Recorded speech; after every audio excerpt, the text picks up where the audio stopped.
Assalamualaikum warahmatullahi wabarakatuh. Halo, kami dari kelompok 4 dengan saya Sudardi Nurul Indriani dan rekan saya Bangkit Habibi Abdullah.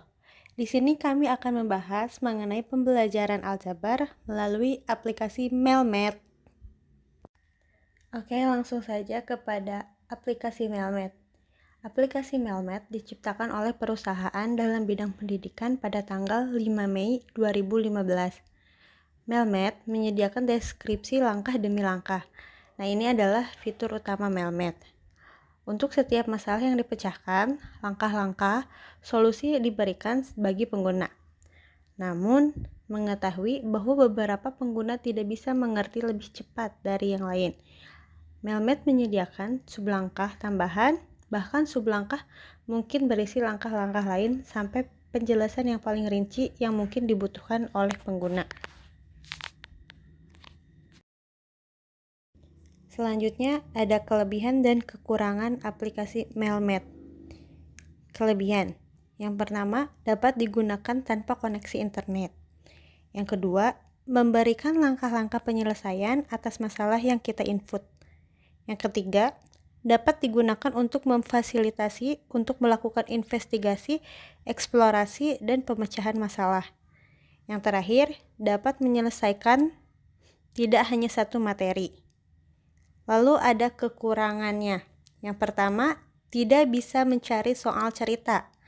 Yang kedua, mencari penyelesaiannya, turunan, dan pengubah dengan step by step. Lalu yang terakhir, memiliki fitur premium. Kemudian ada manfaat aplikasi Melmed. Yang pertama, sebagai alat untuk memastikan kebenaran jawaban bagi suka yang belajar mandiri. Yang kedua, untuk mempermudah menyelesaikan persoalan matematika.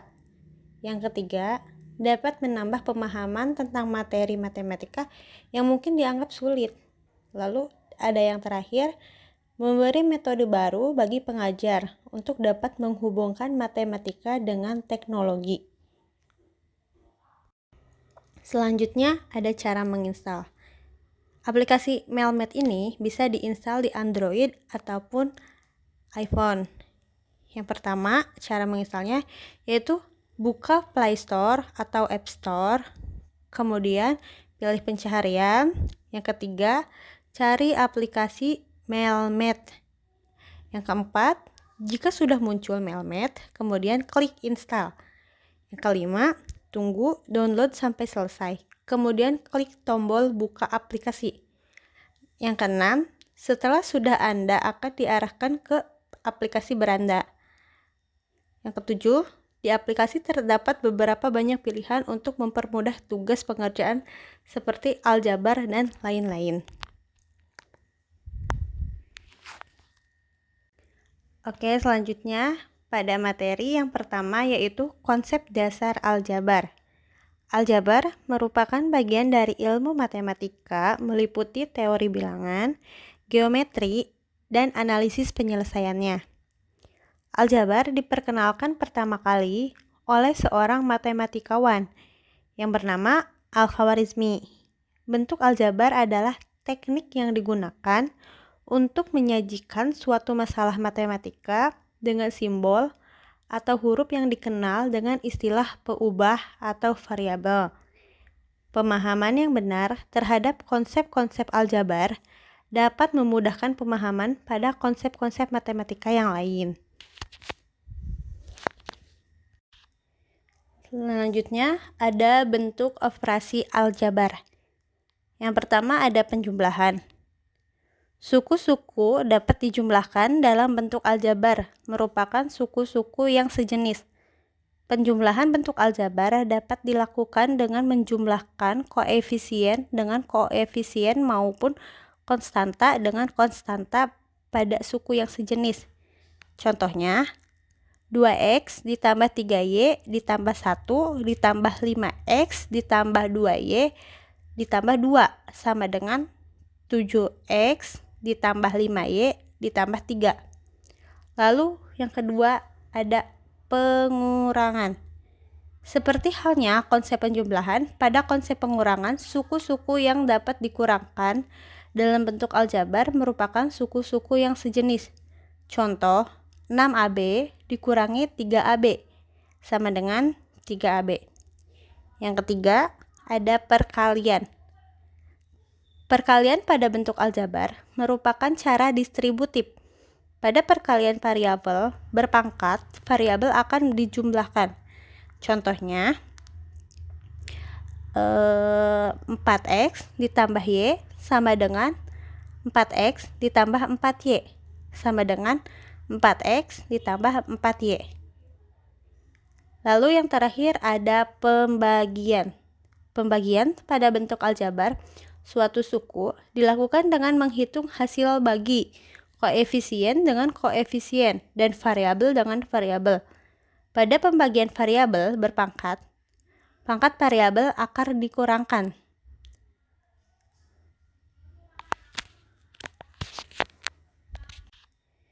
Selanjutnya ada bentuk operasi aljabar. Yang pertama ada penjumlahan. Suku-suku dapat dijumlahkan dalam bentuk aljabar, merupakan suku-suku yang sejenis.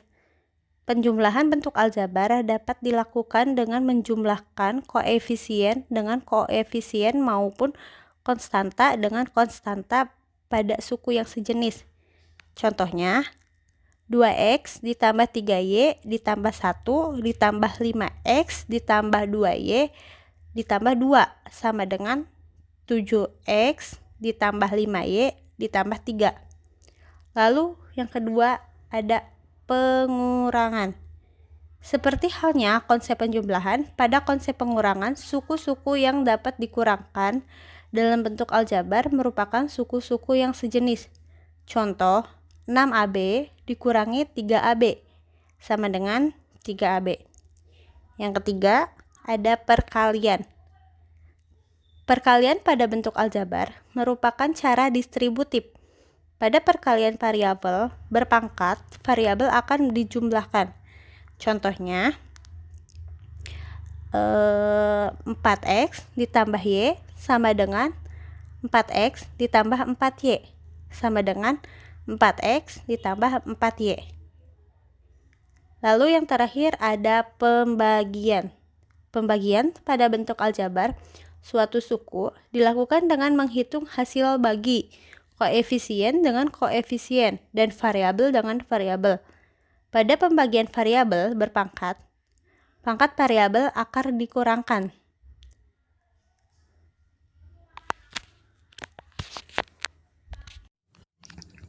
Sifat-sifat operasi aljabar. Yang pertama ada sifat komutatif. Sifat aljabar yang berlaku pada penjumlahan dan perkalian dalam aljabar. Contohnya, A tambah B sama dengan B tambah A. Sama halnya dalam bilangan, hasil nilai A ditambah B akan sama dengan B ditambahkan dengan A.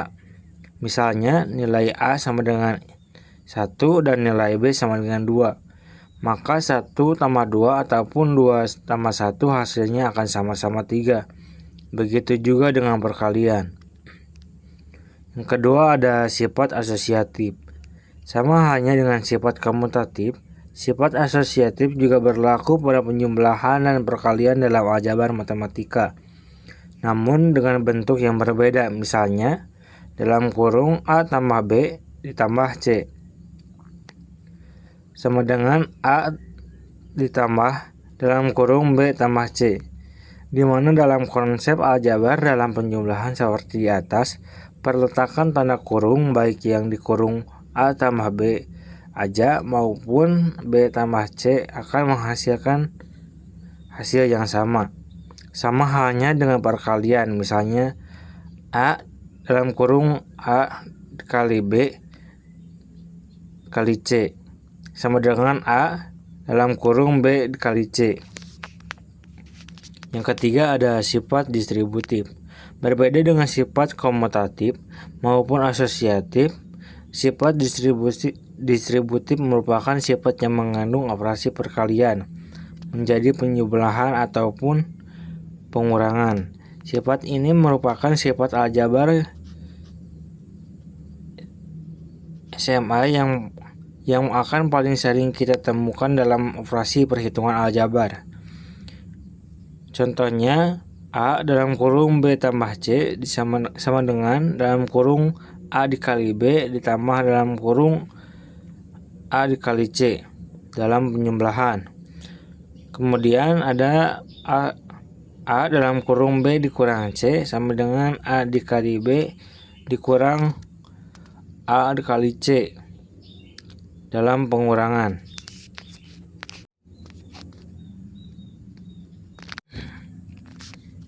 Sistem persamaan linear satu variabel.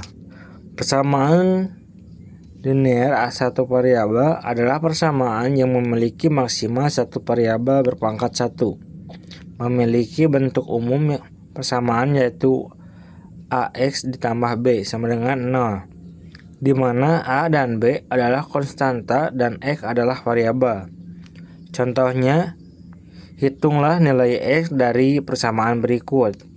3X ditambah 5 sama dengan 14. Pembahasan di sini 3X ditambah 5 sama dengan 14. 3X sama dengan 14 dikurang 5. 3X sama dengan 9. X sama dengan 9 dibagi 3 sama dengan X sama dengan 3. Jadi nilai X pada persamaan tersebut adalah 3.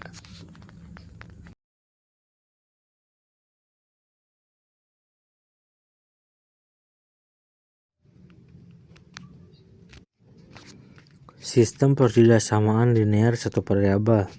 Pertidaksamaan linear satu variabel adalah pertidaksamaan yang hanya memuat satu variabel saja. Misalnya variabel X, jika satu persamaannya ditandai dengan sama dengan, maka pertidaksamaannya ditandai dengan kurang dari, lebih dari, kurang dari sama dengan, dan lebih dari sama dengan. Pertidaksamaan linear satu variabel memiliki bentuk umum seperti berikut. AX ditambah B kurang dari C dengan tanda pertidaksamaan menyesuaikan. Misalnya, kurang dari, lebih dari, kurang dari sama dengan, atau lebih dari sama dengan. Keterangannya yaitu A sama dengan koefisien X dan X variabel dan B, C yaitu konstanta.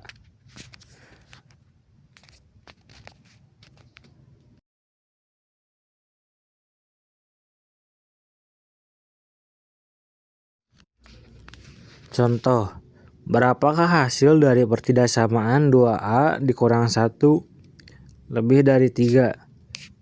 Pembahasannya di sini 2A dikurang 1 lebih dari 3, 2A lebih dari 3 ditambah 1, 2A lebih dari 4, A lebih dari 4 dibagi 2 sama dengan A lebih dari 2.